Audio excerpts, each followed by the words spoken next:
बाणी संत कबीर साहिब जी, दर्शन दीजे नाम सनेही, तुम बिन दुख पावे मेरी देही। यह शब्द परम संत कबीर साहिब की बाणी में से है।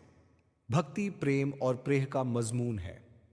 अपने प्रीतम के मिलाप की चाहवान जीवात्मा उसके दर्शनों और दीदार के लिए जो तड़प रही है, वह अपनी बिरह की अवस्था बड़ी लाचार और मजबूर अवस्था में एक अर्जोई के रूप में, विनम्र विनती के रूप में अपने ही प्रीतम के सामने रख रही है। उसके दीदार के लिए, बाहरी दर्शनों के लिए और आंतरिक दर्शनों के लिए अर्जोई रखती है। दर्शन दीजिए नाम सनेही। क्या है ये नाम और कौन है नाम सनेही? नाम से इशारा उस मालिक परमात्मा के नाम की तरफ है, जो कोई लिखा, पढ़ा या बोले जाने वाला नाम नहीं है, बल्कि उस मालिक का अपना ही सूक्ष्म और चेतन निज रूप है। जिस रूप में वो मालिक सर्वव्यापक है, यह उसकी रचनात्मक शक्ति है, प्रतिपालक शक्ति है। यह सच्चा नाम आत्मा के निज धाम सचखंड से सूक्ष्म और चेतन धारा बनकर उतरता है, और सूक्ष्म और चेतन आत्मा जो मालिक की अंश है, उसे मालिक के साथ मिलाने का काम करता है। और नाम स्नेही ऐसे मालिक के प्यारे हैं जो खुद शब्द और नाम की कमाई करके नाम के अंदर लीन है। नाम के अंदर भेद है, नाम उनके अंदर समाया है, वो नाम के अंदर समाये हैं। नाम और उनका आपस में रिश्ता स्नेह का रिश्ता है, प्यार का रिश्ता है, एक दूसरे में एक हो जाने का, अभेद हो जाने का रिश्ता है। इसलिए पट्टू साहिब ने फरमा दिया था, संत सनेही नाम है, नाम सनेही संत। विचार करें, वो अकुल मालिक परमात्मा जो अदृश्य है, अगोचर है, अकट है, उसका ही सूक्ष्म और चेतन स्वरूप नाम और संत सद्गुरु नाम सनेही जो नाम में समाये हुए हैं, वो एक ही शक्ति के तीन अलग अलग रूप हैं। और यह नाम जिससे लिव जोड़कर आत्मा ने परमात्मा से मिलना है, इसकी सूझ भी संत सनेही, संत सद्गुरु ही दे सकते हैं। इसलिए पट्टू साहिब ने फरमा दिया था, नाम सनेही संत नाम को वहीं मिलावें, क्यों वह वाकिफकार मिलन की राह बतावें। उन्होंने खुद रास्ता तय किया है, वाकिफकार हैं। तीसरी पादशाही ने फरमा दिया, बिन सतगुर कोई नाम ना पाए। क्यों? प्रभ ऐसी पड़ बनाई है। इस तरीके से उस मालिक के प्रेम का आधार नाम का प्रेम है, जो प्रेम पदार्थ है, और नाम के साथ लिव जोड़ने का आधार सद्गुरु का प्रेम है। और प्रेम हम उसी से कर सकते हैं जिसको हमने देखा हो, जिसके दर्शन और दीदार किए हों। इसलिए सद्गुरु के दर्शन ही सद्गुरु के प्रेम का आधार बनते हैं, और इस तरीके से सद्गुरु के दर्शन ही नाम के साथ लिव जोड़ने का आधार बनते हैं, मालिक के साथ लिव जोड़ने का आधार बनते हैं। क्यों है यह प्रेम जरूरी? क्यों है प्रेमा भक्ति जरूरी? सभी संत महात्मा समझाते आए हैं, परमात्मा प्रेम है, प्रेम प्रायण है, प्रेम करने योग्य है। जो गुण किसी हस्ती का सार होता है, वही गुण उसे प्यारा भी लगता है। गोस्वामी जी के वचन हैं, राम ही केवल प्रेम प्यारा। और जो गुण किसी हस्ती का सार होता है, उसके साथ रिश्ता जोड़ने के लिए वही गुण साधन भी साबित होता है। इसलिए मालिक के साथ रिश्ता जोड़ने के लिए दशम पातशाही ने फरमा दिया, साच कहो सुन लेहु सबे, जिन प्रेम कियो तिन ही प्रभ पायो। अब क्या है यह प्रेमा भक्ति? यह प्रेमा भक्ति अपने आप में एक भावना है या एक करनी भी है, और यह एक लक्ष्य भी है। प्रेम और भक्ति भाव के रूप में यह साधक की तवज्जो को, ख्याल को, सूरत को, चेतना को, उसकी अटेंशन को उसके प्रीतम के साथ जोड़कर रखती है। प्रीतम के साथ अनकंट्रोल्ड फ्लो ऑफ अटेंशन बना रहता है। उस प्रीतम की याद हृदय में बसी रहती है, और उसके प्रति अति प्रेम भाव, भक्ति भाव और साथ में श्रद्धा, मान सत्कार और समर्पण की भावना हृदय में प्रकट होती है। करनी के रूप में जब हम ऐसी प्रेम भाव की अवस्था में आकर करनी में लगते हैं, तो ये करनी इस भक्ति के लक्ष्य तक पहुंचा देती है, मालिक के मिलाप तक पहुंचा देती है। ये जो हम सत्संग करते हैं, सुनते हैं, सेवा करते हैं, सिमरन भजन ध्यान करते हैं, ये सारी ही करनी आई हैं। ये सारी ही चीजें करनी में आ जाती हैं जो भक्ति भाव रखकर की जाती है। जब भक्ति भाव रखकर करनी की जाए, तो उस मालिक की दया से जब अंतर में लिव सच्चे शब्द और नाम के साथ जुड़ जाती है, उस मालिक के साथ जुड़ने के योग्य बन जाती है, वो आनंद स्वरूप परमात्मा के साथ मिलाप की जो अवस्था है, अति अलौकिक अवस्था है, अति आनंदमयी अवस्था है, बयान नहीं की जा सकती हैरत अंगेज अवस्था है। इसका बयान करना असंभव है क्योंकि यह प्रभु के मिलाप की अवस्था है, दो से एक हो जाने की अवस्था है, अभेद हो जाने की अवस्था है, वैदत की अवस्था है, ज्योति में ज्योत समा जाने की अवस्था है। कैसे पहुंचे इस अवस्था के ऊपर? तो स्वामी जी ने समझाया, भाई इसके लिए सबसे पहले जरूरी है कि सद्गुरु की रजा में राज्य रहें और उसके उपदेश को अपने जीवन का आधार बनाएं। जो गुरु करें सो हित कर जान, जो गुरु कहें सो चित्त धर्मान।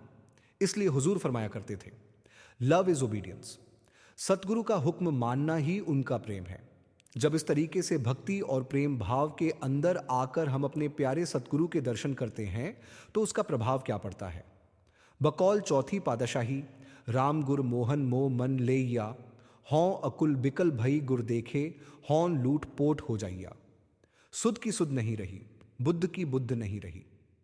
जब ऐसे भक्ति भाव में आकर सद्गुरु के दर्शन किए जाते हैं और ऐसे भक्ति भाव में आकर करने में लगते हैं, भाव सिमरन भजन में लगते हैं, स्वाभाविक तौर पर हमारी सूरत उस जगह पर एकाग्र होती है जहां मालिक की दयाधार शब्द की धुनकार है। सूरत अंतर में शब्द को अनुभव करने के योग्य बनती है। यह सूरत के लिए अति सुखदायक अवस्था है। पहली पातशाही के वचन है, शब्द सूरत सुख उपजय। और लाभ क्या हुआ? प्रभराते सुख सार। यह प्रभु के प्रेम में रंगे जाने के योग्य बन जाती है, जो सार सुखों का सुख है। ऐसी ही अवस्था में शब्द के साथ जुड़ी हुई आत्मा उस अवस्था तक पहुंच जाती है जहां पर वो अपने प्यारे नाम स्नेही संत सतगुरु के निज स्वरूप, शब्द स्वरूप, दिव्य स्वरूप, गुरुदेव स्वरूप के दर्शन करने के योग्य बन जाती है। उसमें अपने आप को समर्पण करती है। लाभ क्या होता है? पांचवी पादशाही के वचन हैं, दर्शन पेखता सब नासे, हर शिव लिव मिलाई। यह दर्शन करने से हर तरह के कर्मों के दायरे से आत्मा मुक्त हो जाती है और दर्शन आत्मा को अपने में समेटकर प्रभु के साथ मिलाने का काम करते हैं। पर इस अवस्था की शुरुआत कहां से हुई? सद्गुरु के देह स्वरूप दर्शनों से। इसलिए सद्गुरु के देह स्वरूप दर्शनों का जो समय होता है वो बड़ा भाग्यशाली धन्य समय होता है। इसलिए पांचवी पातशाही ने फरमा दिया, धनसु वेला जित दर्शन करना, हौ बलिहारी सबको चलना। दर्शन ऐसे करने हैं कि उनके स्वरूप के ऊपर बलिहार हो जाए, सुध की सुध न रहे, बुद्ध की बुद्ध न रहे। और ये दर्शन वो नहीं है जो हम भागकर अपनी मनमर्जी से करते हैं। ये सद्गुरु दया करके खुद बख्शते हैं, बल्कि मालिक धुर क्रम में ही लिखकर भेजता है। इसलिए चौथी पातशाही ने वचन फरमा दिए, जे वड़भाग होवे मुख मस्तक, हरि राम जना पै आई। प्रभु के प्यारों से मिलाप ही तभी होता है जब धुर कर्म में मालिक लिख देता है और जब उनका मिलाप हो जाए। दर्शन संत देहु कर कृपा, सब दालित दुख ले जाए। जब वो दया करके दर्शन बख्शते हैं, हर तरह के दुखों कष्टों का निवारण हो जाता है। इसी भाव को समझाते हुए पांचवी पातशाही ने फरमाया, जलन बुझी शीतल हुए मनुआ, सद्गुरु का दर्शन पाए जीव। मन के अंदर हमारे अनेक तरह की आशाएं, तृष्णाएं, चाहते, इनकी आग जलन है। सद्गुरु जो शीतल चंदन चंद्रमा जैसे शीतल हैं, उनके दर्शन पाने से ये सब तृष्णाएं खत्म हो जाती हैं। और साथ ही इसलिए आप फरमा रहे हैं, दर्शनों के लिए विनती कर रहे हैं, दर्शन दीजिए नाम स्नेही। साथ में अपनी जो बिरह की अवस्था बयान कर रहे हैं, क्योंकि ये जो बिरह है ये हमारे अंदर एक मिलाप की तड़प है। जब किसी को सद्गुरु के साथ प्रेम होता है, तो जब उसका बिछोड़ा पड़ता है तो अंदर से एक तड़प उठती है, एक व्याकुलता उठती है, बेचैनी उठती है। हर वक्त ख्याल, अटेंशन सद्गुरु की तरफ रहता है। सच्चा प्रेमी बिछोड़ा बर्दाश्त नहीं कर सकता।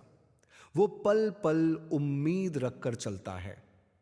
अगर इंतजार की घड़ियां लंबी हो जाई तो एक विचित्र किस्म की पीड़ा और घबराहट हृदय में उठती है, जिसे हम विरह कह देते हैं। यह जो विरह है ये वियोग की तड़प है। इस वियोग या बिछोड़े की तड़प का क्या प्रभाव है? इसके अंदर सबसे पहले एक आशा होती है, जैसे स्वाति बूंद के लिए पपीहे को बनी रहती है। इसके लिए एक बेचैनी अंदर से पैदा होती है जो एक चातक के अंदर पैदा होती है। जब चकवी के अंदर पैदा होती है, जब चंद्रमा ढल जाने से वो चकवे के दीदार नहीं कर पाती। इसके अंदर एक बेचैनी है, घबराहट भी है, जो एक माता को अपने बच्चे के बिछौड़े से अनुभव होती है। इसके अंदर एक घबराहट भी है जो जीवन साथी के बिछड़ जाने से अनुभव होती है। इसके अंदर एक बेचैनी है जो मछली पानी के बाहर आकर जीवन की आशा रखकर तड़प महसूस करती है। ये हर तरीके की बेचैनी, घबराहट, पीड़ा, तड़प, ये सारी ही अंतर में एक सुखदायक अवस्था तक, मालिक के मिलाप की अवस्था तक ले जाती है। इसलिए बाबा फरीद ने फरमा दिया, बिरहा बिरहा आँखिए, बिरहा तू सुल्तान। सब कहते हैं तू पीड़ा देने वाली है, पर तू तो बड़ी ऊंची चीज है, क्योंकि ये प्रेम अवस्था तक ले जाती है। और ऐसी अवस्था में प्रीतम का बिछोड़ा सहन जब नहीं होता तो पांचवी पातशाही फरमाते हैं, एक निमक जे बिसरे स्वामी जानो कोटि दिनस लखबरिया। कहते हैं पता नहीं कितने युग बीत गए, ऐसा महसूस होता है।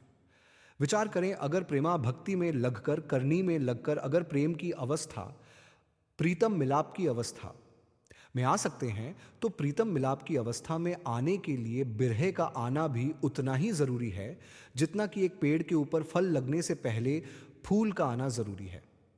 बिरहा भी उतना ही जरूरी है। इस बिरह के अंदर फिर दिन का चयन नहीं, रात की नींद नहीं, सिर्फ प्रीतम ही प्रीतम चाहिए और कुछ चाहिए नहीं। चौथी पातशाही के वचन हैं, रोम रोम मन तन इक बेदन, मैं प्रभु देखे बिन नींद न पई, तुम बिन दुख पावे मेरी देही। इस दुख का निवारण क्या है? अर्जोई रखते हैं, दर्शन दीजिए नाम सनेही। और इस विरह की अवस्था आगे आप और खोलकर भी बयान कर रहे हैं, जो के ते तुम बिना रथ न सस दिन प्रागट। दर्शन दीजिए बिनती सुन प्रिय स्वामिया, बलि जाऊं विलंब न कीजिए। ये प्रीतम के बिछौड़े का दर्द जो विरह है, इसकी तीन अवस्थाएं क्या क्या समझाई जाती हैं। सबसे पहली अवस्था है जब प्रीतम की याद हृदय में बसी रहती है। रोम रोम में प्रीतम ही प्रीतम रह जाता है और प्रीतम के बिना कोई भी चीज अच्छी नहीं लगती। इस दर्द के अंदर विरह हिलोर मारती है, उसके मिलाप की तड़प हिलोर मारती है, जिसके बारे में मीरा जी ने अपनी अवस्था बयान की, पीव पीव मैं रटूं दिन रात, दूजी सुध बुद्ध भामी। दूसरी किसी चीज की न सुध रहती है न बुद्ध रहती है, प्रीतम ही रोम रोम में बस जाता है। फिर दूसरी अवस्था क्या है?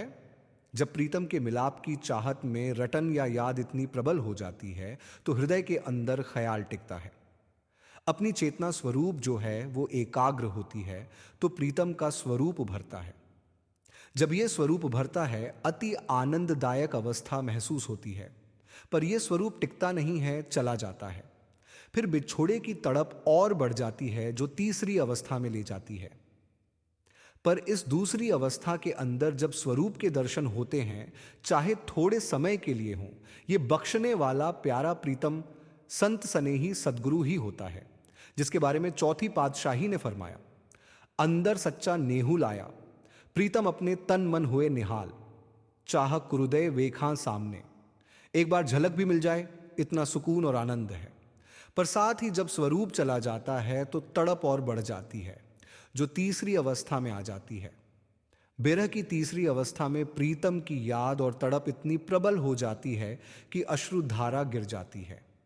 ख्याल फिर जब टिकता है तो प्रीतम दया करके स्वरूप बख्शता है, फिर स्वरूप के अंदर लीन हो जाती है। फिर बिछोड़ा नहीं सहन कर सकती, उसी के अंदर समा जाने की अवस्था बन जाती है।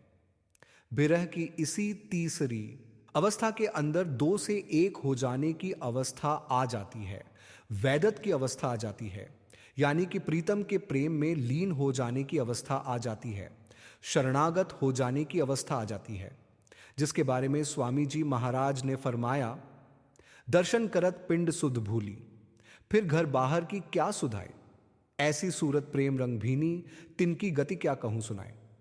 क्या क्या बयान करूं, वो तो प्रीतम का रूप हो चुके हैं।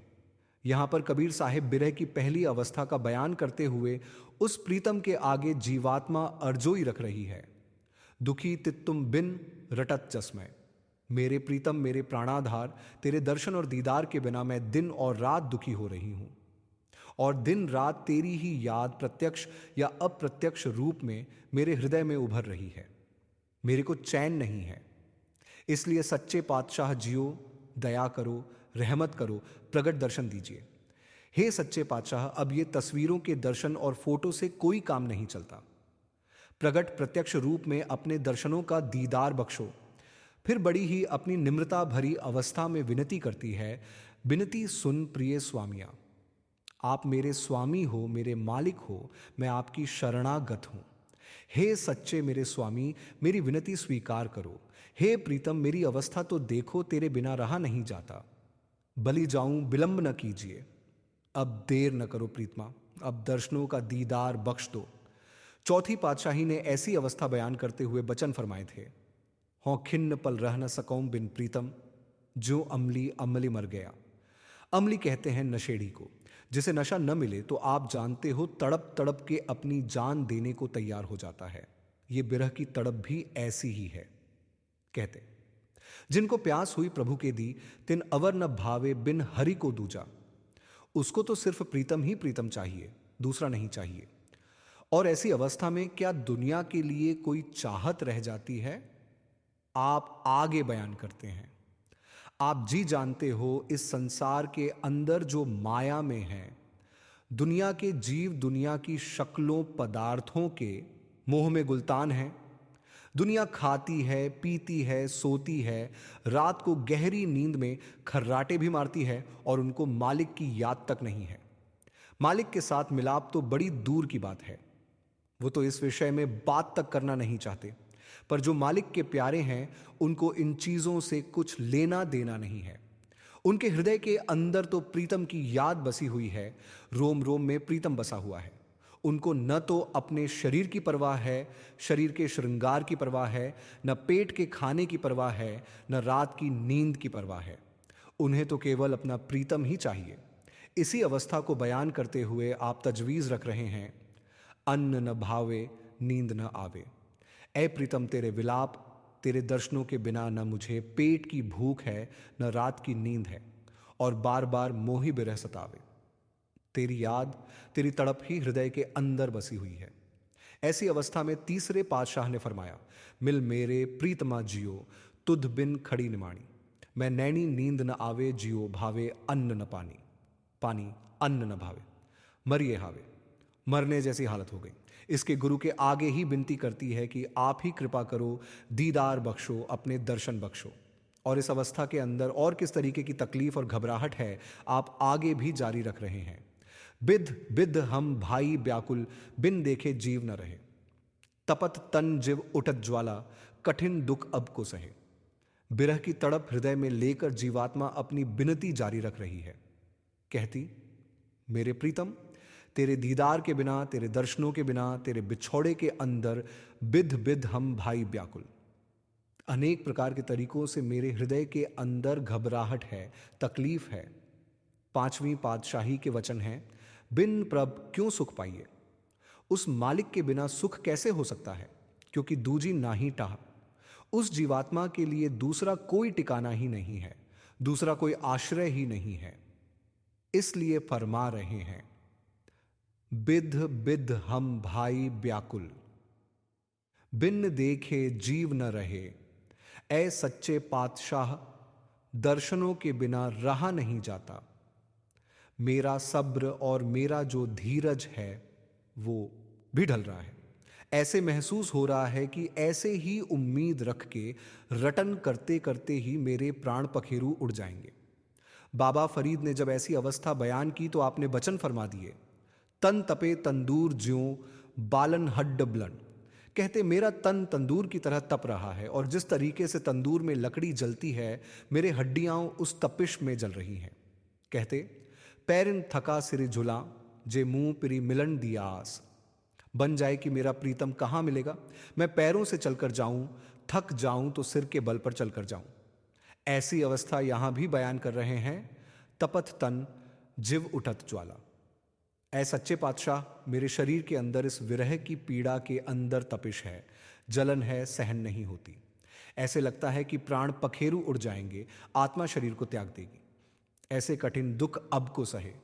कबीर साहिब ने भी इस अवस्था को एक और जगह फरमाया है। विरह तेज तन में तपे, अंग सभी अकुलाए, घट सूना जब पीव बिन मौत ढूंढ कर आए। कहते मौत आती है, आत्मा तो प्रीतम के साथ लीव लगाकर जुड़ी हुई है। कहते कबीर सुभर यो कहे, सुनिए कंत सुजान, बेग मिलो तुम आई के, नाही तो तजू प्राण। ऐसी अवस्था है, पीड़ा है बिरह की। और इस बिरह की पीड़ा के अंदर फिर जब आत्मा और एकाग्रता में आती है तो अवस्था क्या बनती है, आप अगली कड़ी में बयान कर रहे हैं। नैनन चलत सजल जलधारा, निस दिन पंथ निहारूं तुम्हारा। विचार करें, हमारा प्रीतम बेपरवाह जरूर है, बेखबर नहीं है, लापरवाह नहीं है। वह असल में हमारे अंदर ही है, हमारे अंग संग है। पर जब तक हम दुनिया के जीव, उसकी रची हुई खेल, ये संसार, इसके अंदर जो शक्ल, पदार्थ, रंग लहरियां, खाने पीने के सुख, विषय विकारों के भोग, मान महत्व, ये जो खिलौने उसने पैदा किए हैं, जब तक हम इन खिलौनों के साथ खेलने में मस्त हैं, वो भी बेपरवाह है। जब हम सारी चीजों से मुंह मोड़कर केवल उसके मिलाप के लिए तड़प उठते हैं, विनती करते हैं, वो दयाल पुरुष है, बख्शनहार है। वो दया के घर में जब आता है तो प्रेम सागर है। अपने ही प्रेम सागर से उठी हुई एक प्रेम की लहर, जो नाम सनेही संत सद्गुरु हैं, उनकी हमें चरण शरण बख्श देता है। जब हम अपने बूंद रूप प्यार को, क्योंकि आत्मा परमात्मा से बिछड़ी हुई एक प्रेम सागर की बूंद ही है, जब हम इस बूंद रूपी प्यार को सद्गुरु रूपी लहर के आगे समर्पण कर देते हैं, उस लहर ने जाकर वापस प्रेम सागर में समा जाना होता है। उनके प्रेम के बंधे हुए हम भी जाकर परमात्मा रूपी प्रेम सागर में समा जाने के योग्य बन जाते हैं। पर जब जीवात्मा अपने संत नाम सनेही संत सद्गुरु के उपदेश के अंदर अपने जीवन को ढालती है, भक्ति भाव के साथ करने में लगती है, वो दयाल पुरुष दया जरूर करता है। जब दया उभरती है, जब प्रबल इच्छा बनकर हम बिरह की पहली अवस्था में चलते हैं, तो स्वरूप उभरता है। पीछे अर्ज की थी, पर साथ ही वो स्वरूप जब उभरता है, बड़ी सुकून की अवस्था आती है, बड़ी आनंदमयी अवस्था आ जाती है। पर जब वो स्वरूप चला जाता है तो विरह की तड़प और ही लौट मारती है, फिर तो बर्दाश्त होता ही नहीं है। अश्रुधारा ऑटोमेटिकली अपना गिरना शुरू कर देती है। उस अवस्था का बयान करते हुए आप फरमा रहे हैं, नैनन चलत सजल जलधारा, निस दिन पंथ निहारूं तुम्हारा। हे प्रीतम, अब रहा नहीं जाता, तेरे वियोग में अश्रुधारा बह रही है, और दिन रात निस दिन पंथ निहारूं तुम्हारा, मैं दिन रात आपका रास्ता देख रही हूं, आपके मिलाप की उम्मीद रख रही हूं। ये जो बिरह के अंदर या प्रेम के अंदर हमारे आंसू गिरते हैं, इनके दो महत्व हैं। पहला तो ये है, ये हमारे अंदर अपने संत सनेही सद्गुरु या उस परमात्मा के लिए कितनी मिलाप की तड़प है, कितना प्रेम है, कितनी लग्न है, कितनी चाहत है, या कितना हम समर्पण करने योग्य बन सकते हैं, कितना हमारे अंदर श्रद्धा है, मान सत्कार है, ये उसकी निशानियां हैं। जब ऐसी अवस्था में अधीर होकर आंसू गिरते हैं तो मालिक भी दया करता है। इसलिए एक महात्मा ने फरमाया, हंस हंस कंत न पाइया, जिन पाइया तिन रोए, हंसी खेले पिया मिले, तो कौन दुहागन हुए। वैसे तो कबीर साहिब ने जीवन जीने के लिए राजी बराजी रह के, शुक्र शुक्र करके जीवन बिताने का ही उपदेश किया है। ये जो वचन आपने फरमाए हैं, ये सिर्फ प्रीतम की याद का महत्व समझने के लिए फरमाए हैं। दूसरा प्रभाव ये है कि जो आंसू गिरते हैं, ये अपने प्रीतम की नजदीकी की निशानियां हुए हैं। बीबी राबिया बसरी, आप जी जानते हो, इश्क हकीकी के लिए, परमात्मा के प्यार के लिए बड़ी मशहूर महात्मा हुई हैं। एक बार किसी ने आपसे पूछा कि बीबी जी, आप नमाज कब अदा करते हो? जब रब आ जाता है उसके बाद में, या रब के आने से पहले? आपने फरमाया, जब रब आ जाता है मैं उसके बाद नमाज अदा करती हूं। फिर पूछा, आपको कैसे पता चलता है कि रब आ गया है?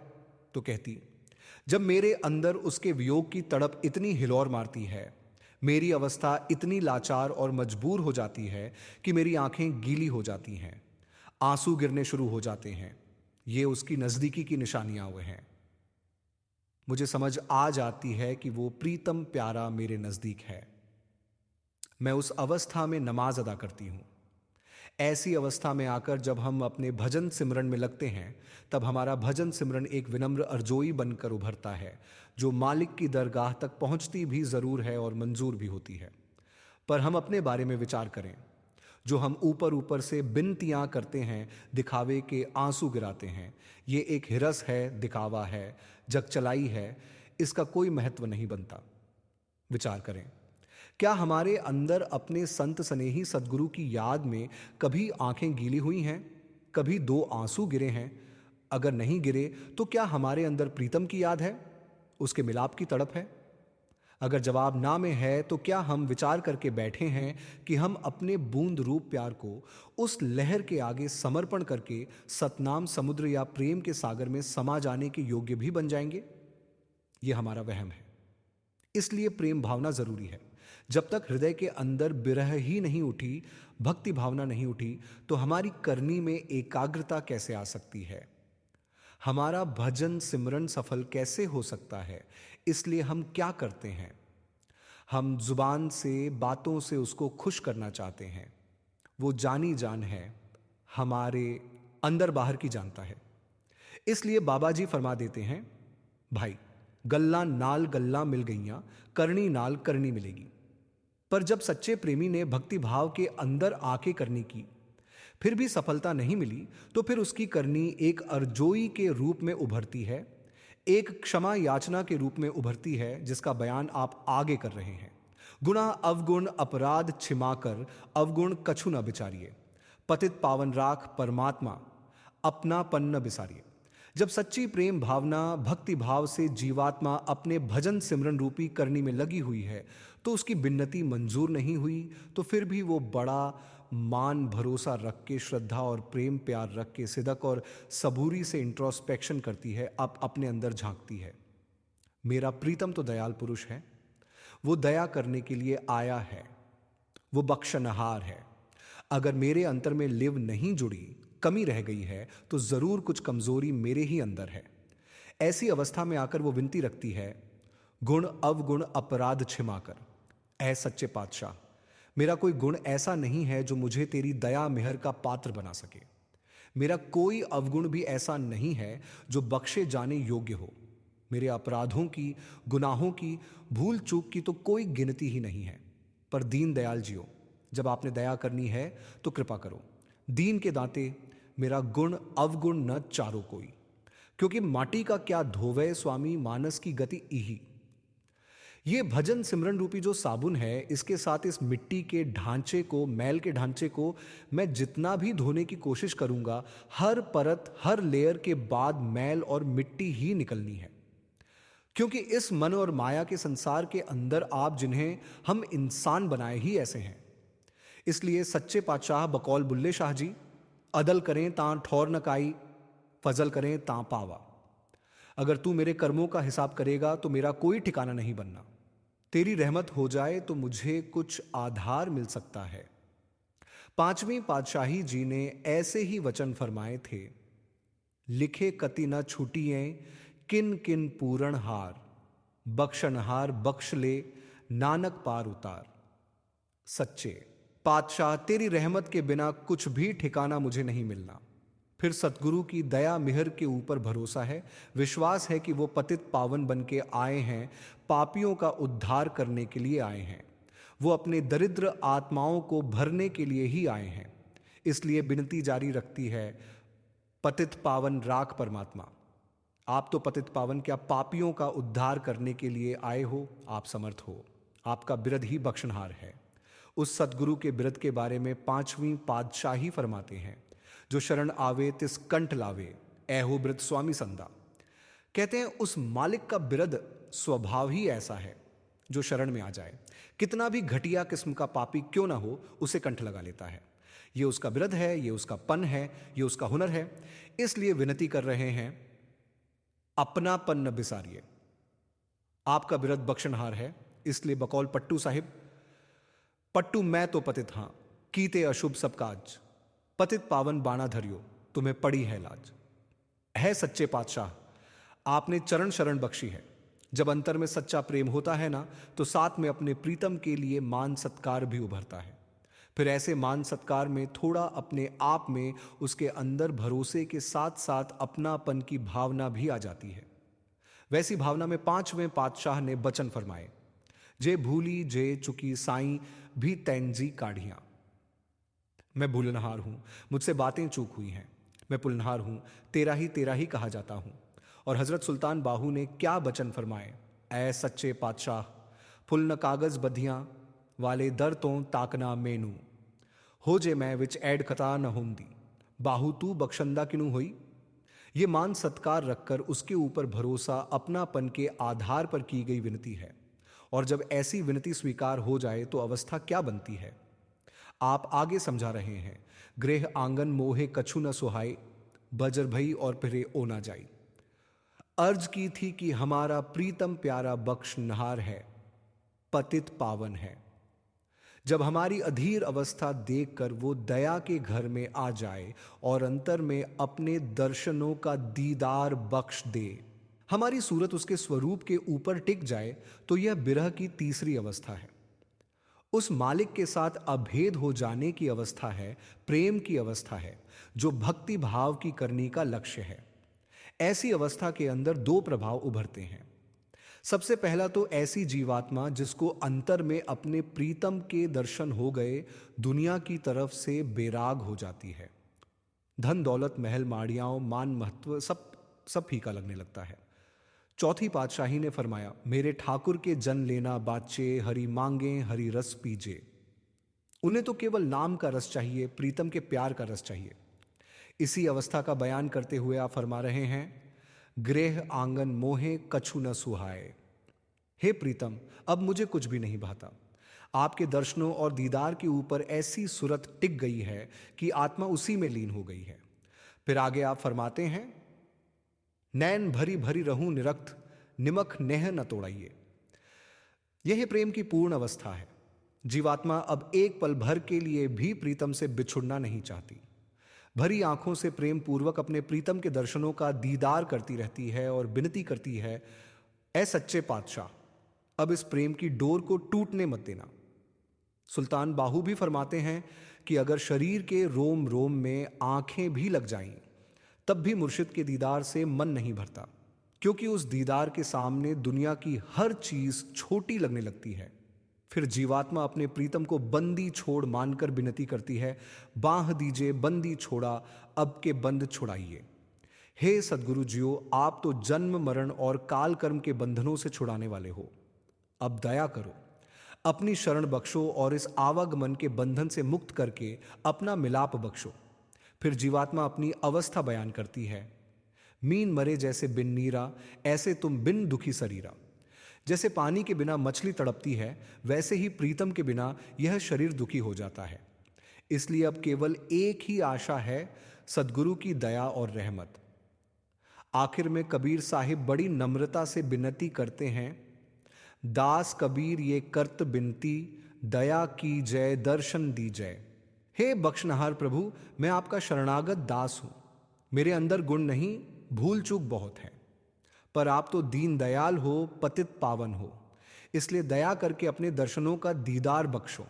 और आखिर में यही शिक्षा दी गई है कि अगर सच्चा प्रेम है तो केवल बातों से नहीं, बल्कि सद्गुरु के उपदेश के अनुसार जीवन ढालकर, प्रेम और श्रद्धा से भजन सिमरन में लगकर ही उस दया मेहर के पात्र बना जा सकता है। जैसा हजूर महाराज जी फरमाया करते थे, लव इज ऑबीडियंस, यानी सदगुरु का हुक्म मानना ही सच्चा प्रेम है। कबीर साहिब जी ने इस पूरी बाणी के अंदर जीवात्मा की उसी तड़प, उसी प्रेम और उसी बिरह की अवस्था को बयान किया है, जिसमें आत्मा अपने प्रीतम के मिलाप के बिना चैन नहीं पाती।